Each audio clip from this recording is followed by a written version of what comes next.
All right, 12 o'clock. Gonna wait another 30 seconds or so here before we get started.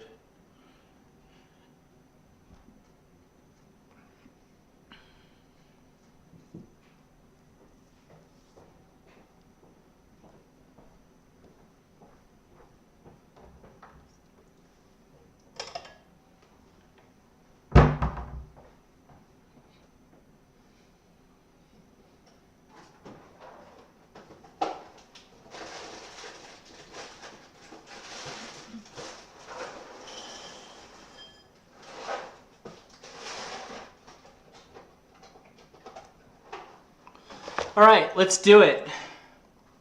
So it is time for my prop trader market update that we do every Tuesday at 12 o'clock Eastern. Glad to welcome everybody back.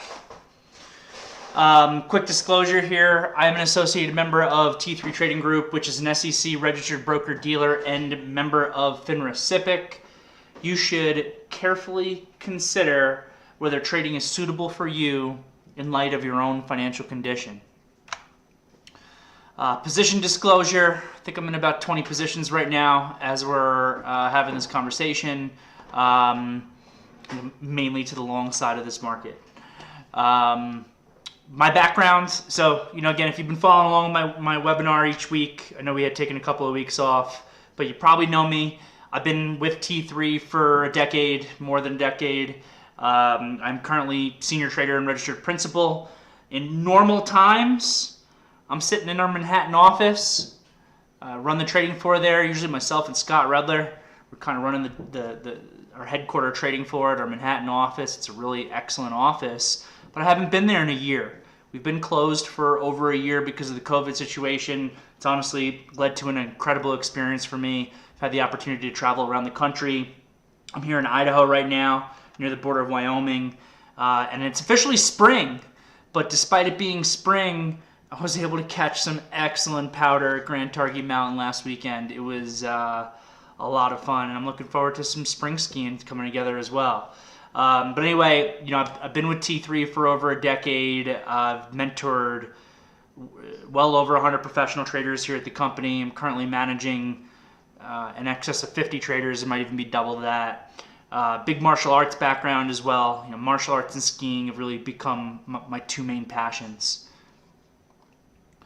So today we're going to be talking about markets. We're going to be talking about T3. We're going to be talking about prop trading. Email me. This is my email address if you want to discuss any of the topics that we're going through today, or even if you just want to reach out to start a relationship. Here's my email address, so feel free to reach out. All right, let's go to the charts.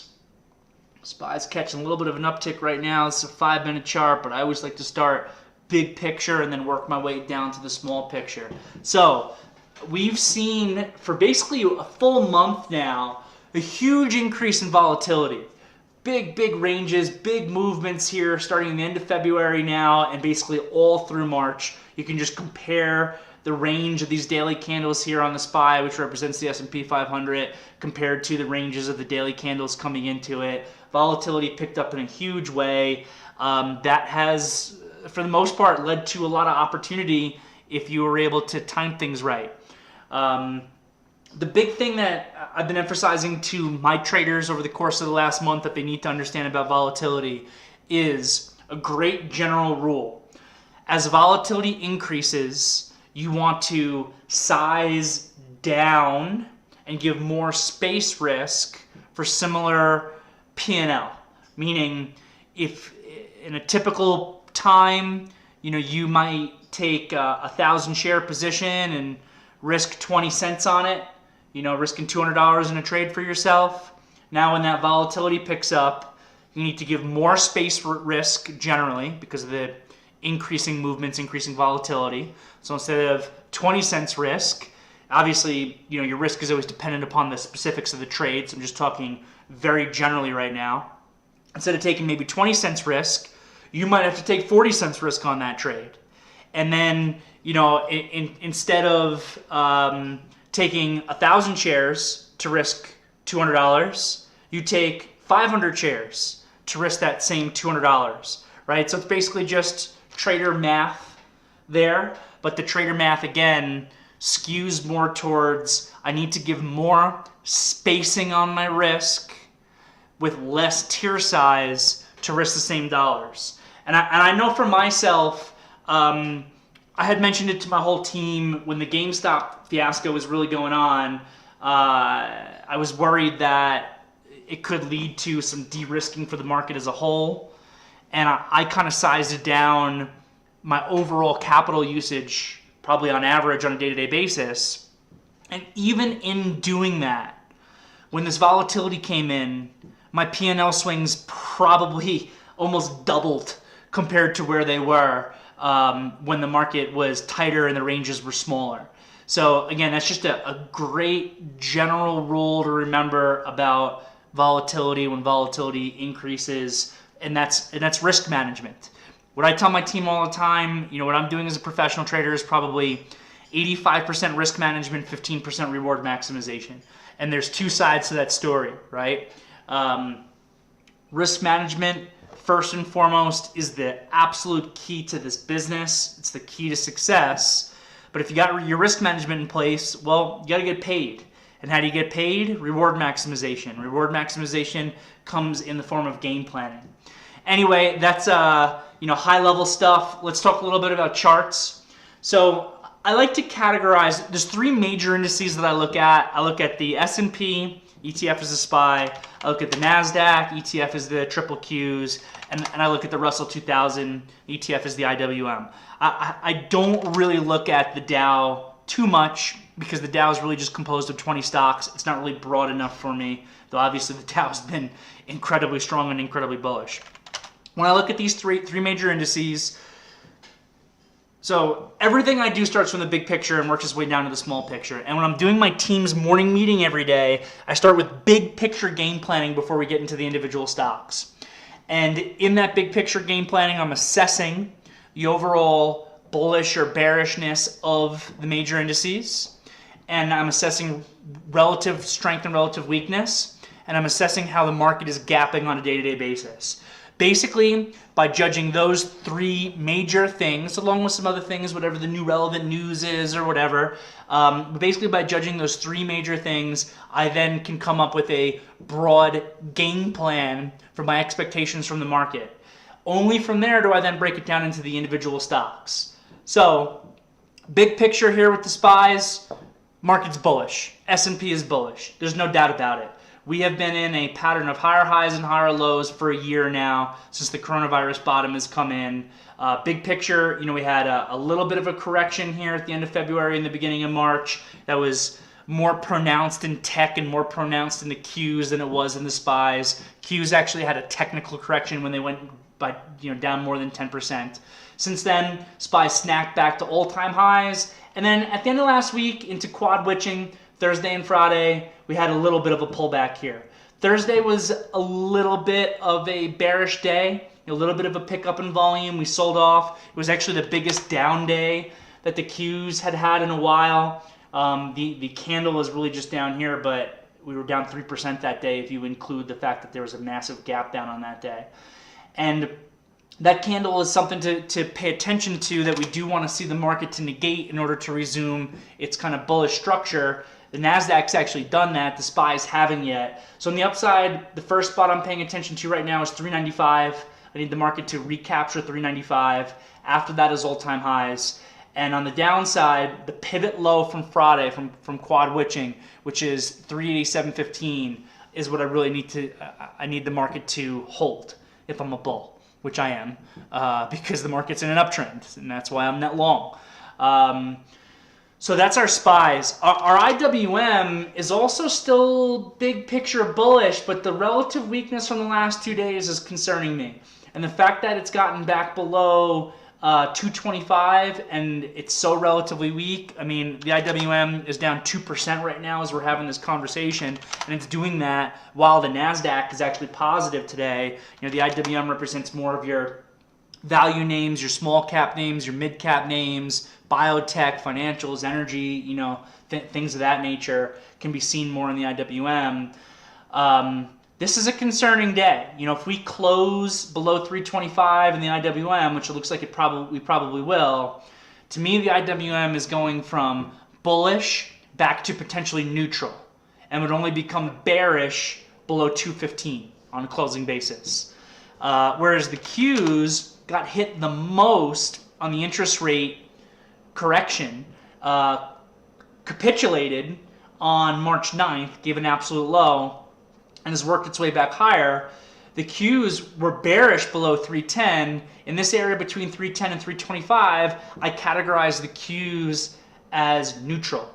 They need to get it back above 325, the resistance that they failed at again last week, in order to become back in their uptrend and really become bullish again, even though they've shown great relative strength yesterday and today thus far, as the TLT has given a bounce, which means that interest rates have come back down a little bit, which again is typically good for the NASDAQ. So big picture, what do I got? I got the SPYs, which I would say are bullish, though a little bit of a warning signal from Thursday. I've got the Qs, which are neutral, showing some relative strength, but still neutral. And I've got the IWM, which is showing relative weakness over the course of the last couple of days, and that has also gone back to neutral. So big picture, I would say I have one indice that's bullish and two that are neutral. That means that I want to continue to err on the side of longs versus shorts still at this point. Big picture game planning. But it's hard to have a tremendous amount of conviction here, even on the long side, because I've got two of my indices potentially in neutral territory. So what does that mean to me? It means I am still managing my long portfolio. I'm not really, sizing down too much on that yet at this point, but I also don't really have the confidence to be adding to a lot of longs here at this point. I want to see how this market can resolve itself a little bit further. So only after doing all that big picture stuff and figuring out how we're gapping on the day and figuring out, my off the open game plan, do I break it down into the individual names. Had two really good ideas for today. One was in Chevron. So first of all, XLE, which is the ETF that represents energy names, has gotten pretty beat up, right? Coming down from 54 to today's low being about 47. So that's a really solid pullback for the XLE. Why did that happen? Well, USO, right, here's the ETF that represents the price of oil, just got thrashed last Thursday, gave a little bit of a dead cat bounce, and now basically got back to those lows. And a lot of the major oil names that we look at, first of all, oil names had a major breakout last November, and that's also when the IWM resumed its strength, right? XLE has kind of just been trending down forever, and then back here in November 2020, we really saw a change come in, right? You can see the big pickup in volume as this trend began to reverse itself, and now has had a full reversal, and now has just had a really big pullback in what has been this uptrend. So the main oil names I typically pay attention to are Chevron, Exxon, and Oxy. Oxy and Exxon I didn't love as much today, but Chevron was one of my big ideas for the day. So Chevron, we had originally called out a trade through 100 here at the end of February, which was a great trade. Really broke out through that 100, dipped below one time, but worked its way up to 112.50. Now this thing retested that previous resistance level as support. Well, that's standard technical analysis. Price has memory.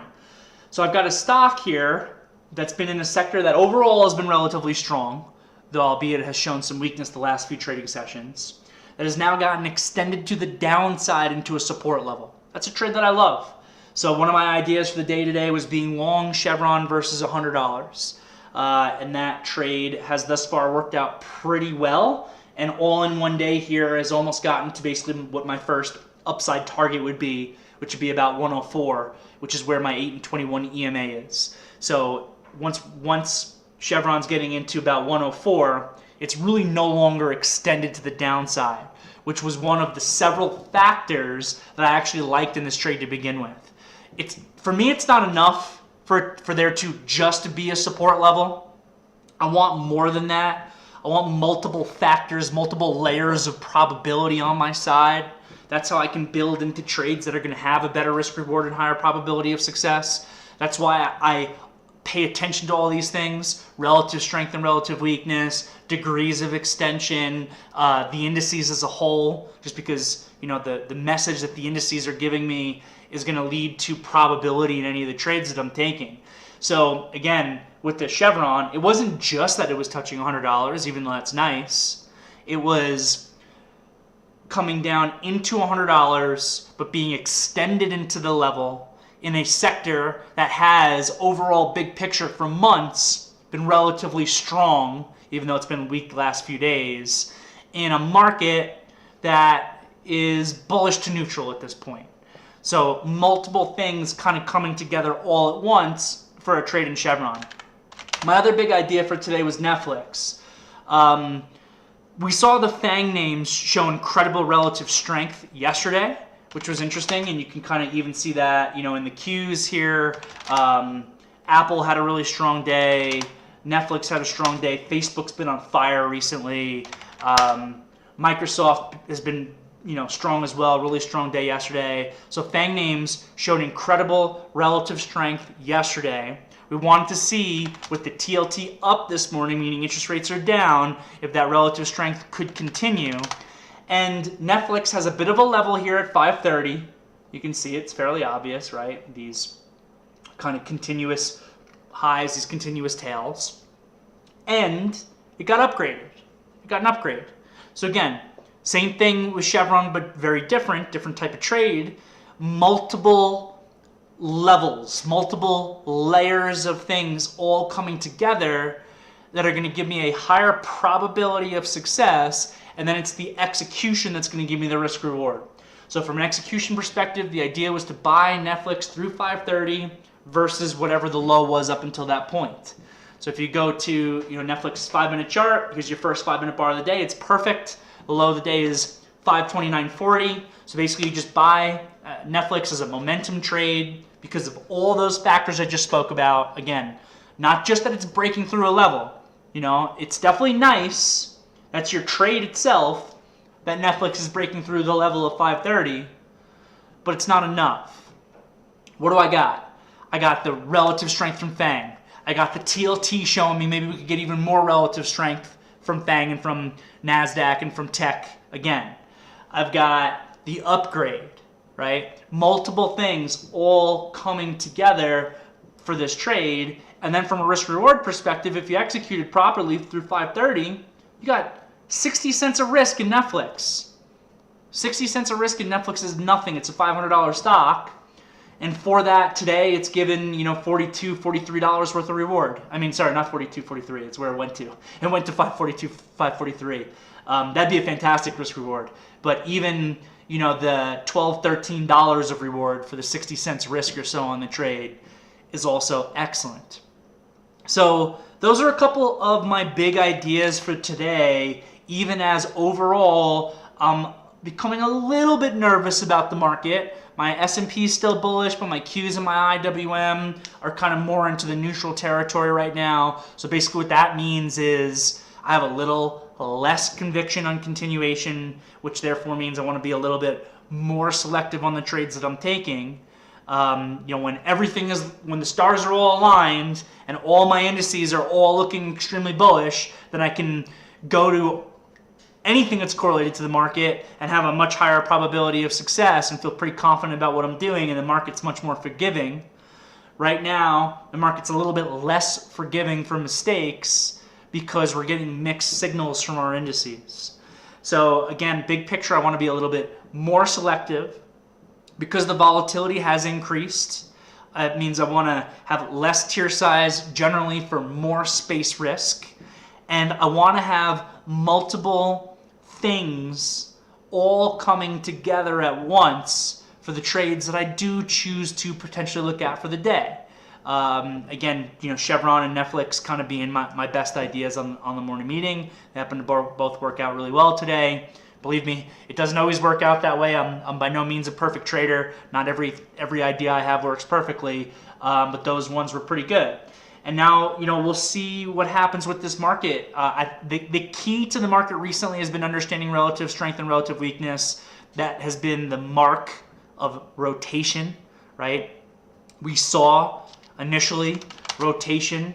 A lot of money came out of tech. You can look at all of these high-flying stocks like a fuel cell or whatever that came down in excess of 50-60%. There's a ton of those that are out there, right? So money rotation came out of them, and money rotation came into your energy names, came into your financial names.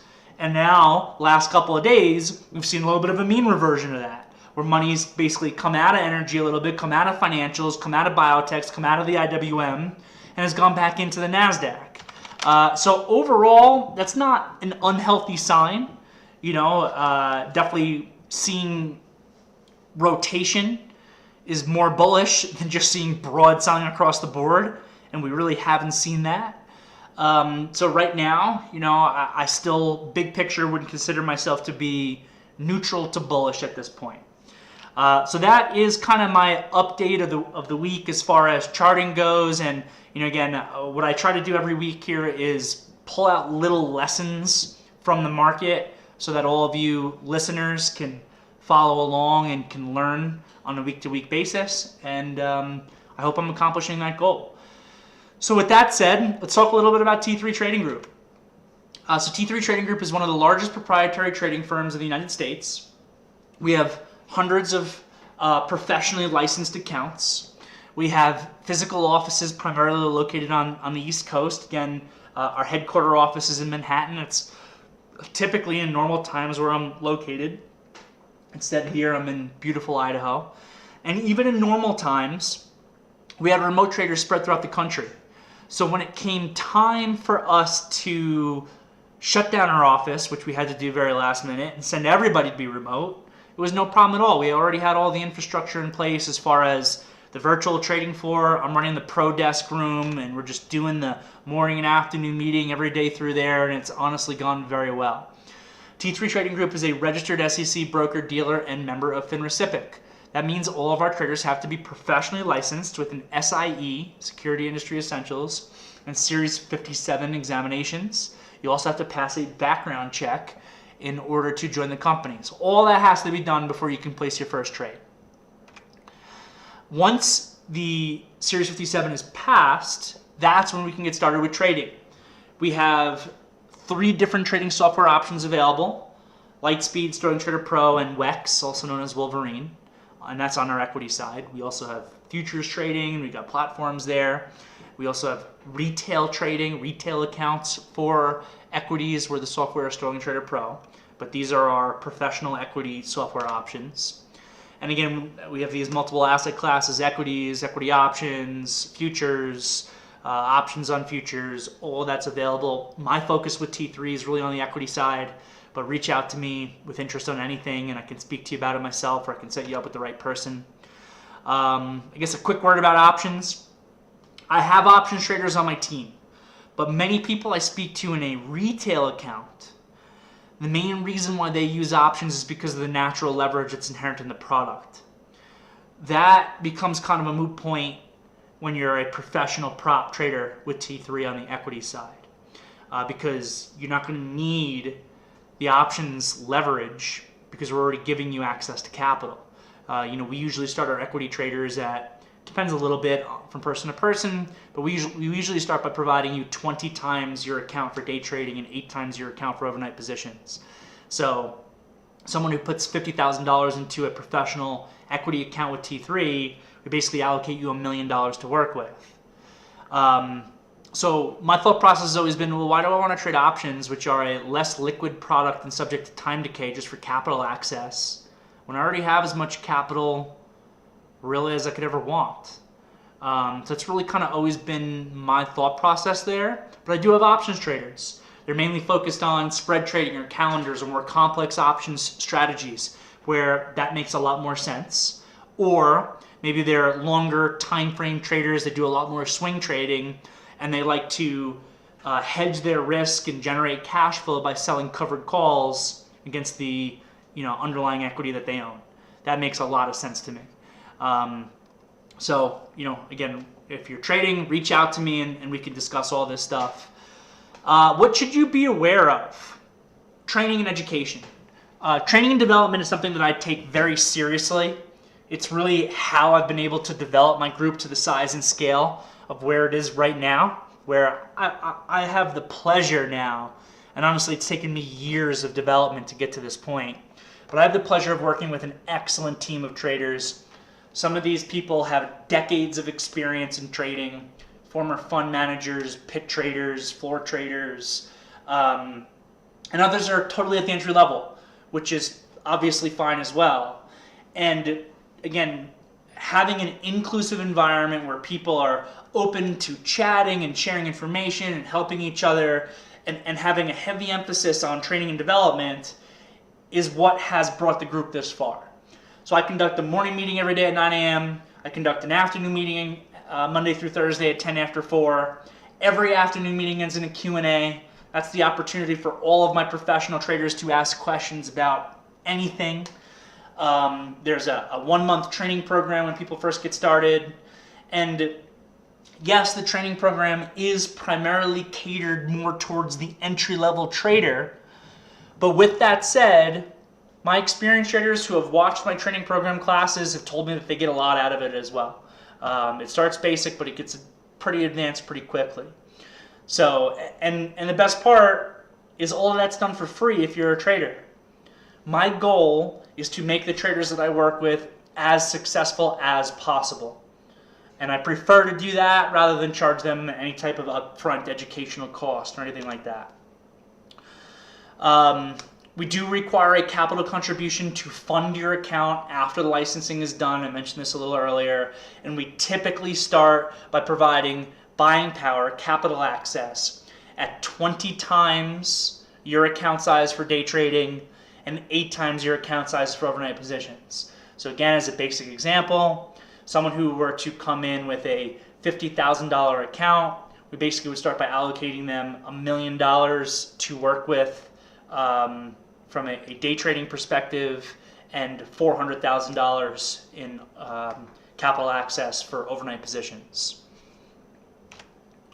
And then you'll be compensated through a profit split. All that I can discuss in more detail. If you want to reach out to me, here's my email address. And if you're an experienced trader, well, this is a great place for you also. Like I mentioned earlier, I do work with a lot of really experienced people on my team.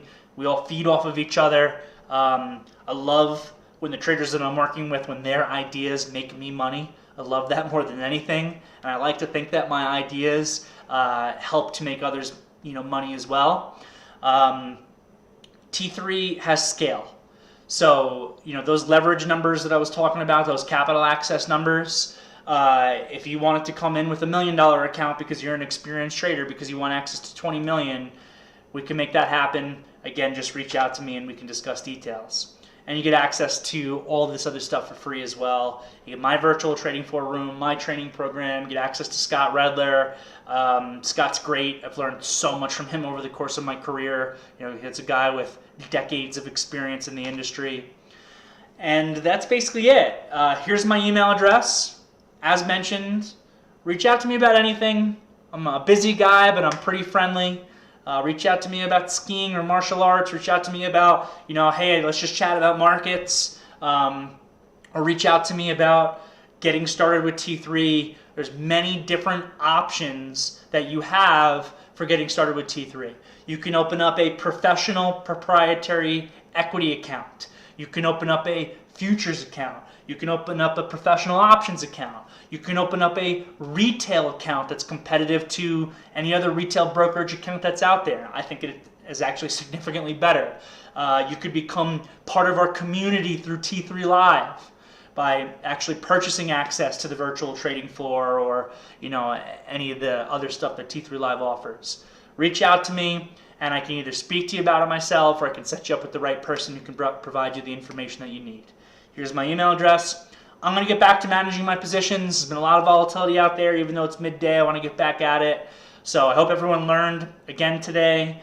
And again, feel free to reach out with any comments, questions, or anything else.